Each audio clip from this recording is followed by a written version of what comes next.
The sources of information for today's video are the original Naruto manga, Naruto Databook 3, Sasuke Shinden, Book of Sunrise, and Akatsuki Hidan, Evil Flowers in Full Bloom. In 2017, when Naruto Shippuden ended, the anime adapted several novels, and one of them was Sasuke Shinden, Book of Sunrise. This book introduced a lot of new characters and story details, but the most important of them probably was the Chinoike clan, which was a clan active during the Warring States period. Its members possessed the Ketsuryugan, a Kekkei Genkai that grants them the ability to manipulate liquids with high iron content. The anime did a very good job of adapting this novel, but it was still missing a lot of things from the novel.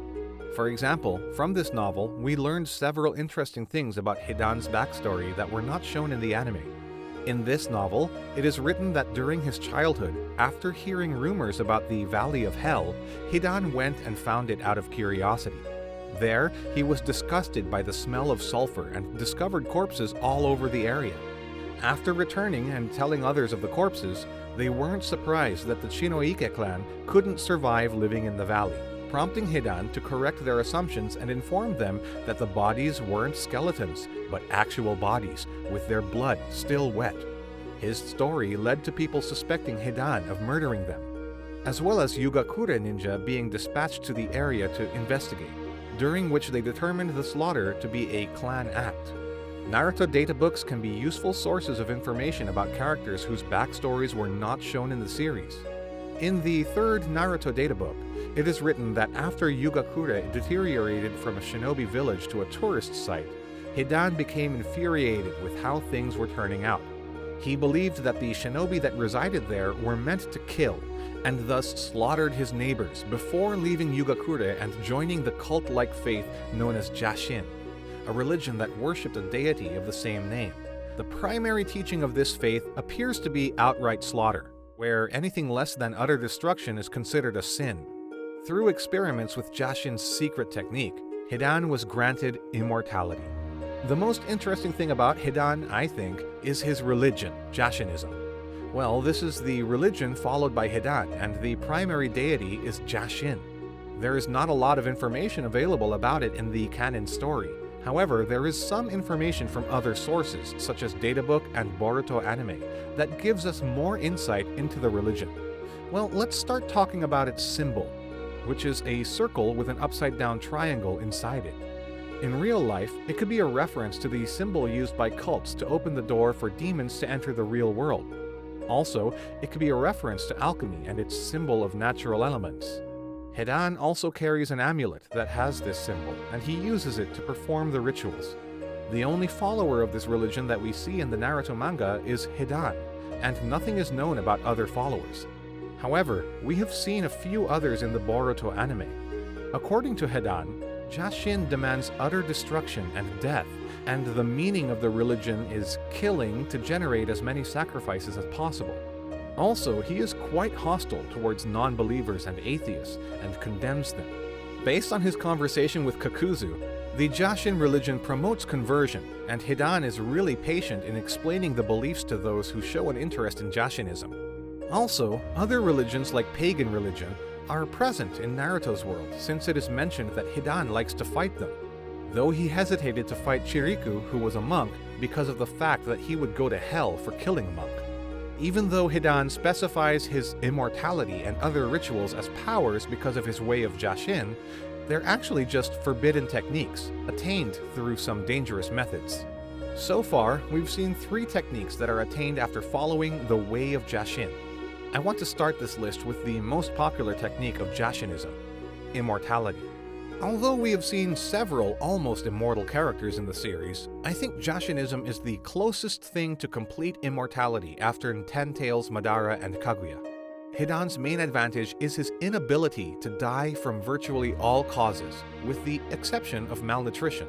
His immortality allows him to survive a wide range of fatal injuries as well as almost any form of dismemberment. He even retained his ability to speak after having his head severed.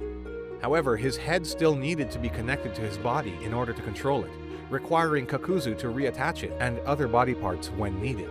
He is said to be the first successful person to acquire it, so we can assume that nobody else has attained immortality.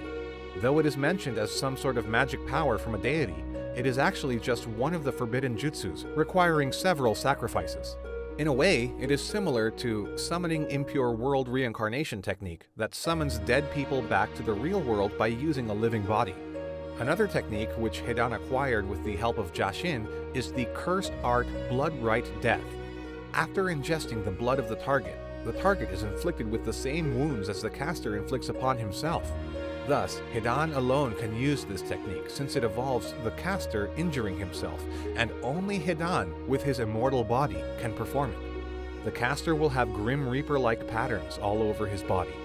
And the final technique that we have seen from Jashinism is body-controlling manipulated blood. In Boruto anime, Ryuki uses a slight variation of this called the cursed technique body-controlling manipulated blood. By using this, he controls another person via a puppet by injecting their blood initially. Whatever happens to the puppet will happen to the controlled person. The controlled person has the same Grim Reaper-like pattern on their body as Hidan has when he performs his curse technique. This can be a confirmation that both immortality and the cursed art technique are independent of each other. Jashin has not made his debut in the Naruto series yet, but he is definitely a god who exists in this universe. He is a being that is extremely powerful since he is able to manipulate death and grants its followers almost complete immortality. We know almost nothing about Jashin, including its design, but there are some clues that we can use to determine some things about him. Firstly, Jashin is real and he really existed. It is not some kind of made-up god by Hidan. Also, it seems at some point he came to Earth and people saw and feared his power. Otherwise, why would they worship a thing if it doesn't exist? I believe Jashin is from a different realm or planet than Earth, and I doubt that it's an Otsutsuki. I believe he is a much more evolved creature. He directly affects death, which is something even Otsutsukis struggle against. That alone puts him higher than any of the Otsutsukis, except for the hypothetical Otsutsuki who was shown during a conversation between Code and Ishiki. I think if Jashin was an Otsutsuki, he would be in the highest tier of Otsutsuki. There is also another possibility that Jashin could be the king of Hell. Heaven exists in Naruto. It is where most spirits go. When Kakashi temporarily died against pain, he talked to his father in heaven. When Obito died, he talked to Rin in heaven. If heaven exists, then so does Hell, and Jashin could be the ruler of it. However, technically, we have already seen the ruler of Hell, and that character was Jigokudo, also known as the King of Hell. According to the 4th Naruto databook, the King of Hell is a deity that rules over life and death. One who wields the Rinnegan is able to call upon this deity for various purposes, possessing authority over it through the power of the 6 paths. Just like Jashin, this character is also able to directly affect life and death, and who knows, he could be Jashin, or one of Jashin's underdogs. Also, we know that in order to create a popular and successful franchise, besides selling manga and anime, the company must also sell other merchandise like action figures, clothing, etc. This can be too much work for one company, so they partner up with other companies. Surge Studio is one of the websites that owns the exclusive license to create Naruto action figures. While looking at their Hidan action figure, we can see their interpretation of Lord Jashin, who is seen behind Hidan.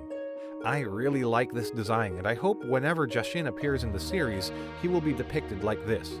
He really looks like a being that is out of this world. I assume that when Hidan gained immortality, he met Jashin, who directly modified his body so that he would be almost immortal. I think this could be one of the reasons why Hidan is such a hard believer in Jashin and Jashinism, because he has seen the miracles of Jashin by himself. Another interesting thing about Hidan is his design.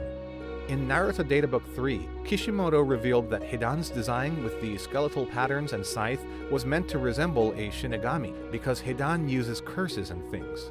He also noted that he originally planned for the scythe to have a number of special tricks but didn't have time to show them all. It also shows that Masashi meant for Hidan to have bangs. Also, it seems that Hidan was the second newest member of Akatsuki at the time of Tobi's introduction. Before his debut in the manga, a character with no clear similarities to Hidan appears during Akatsuki meetings.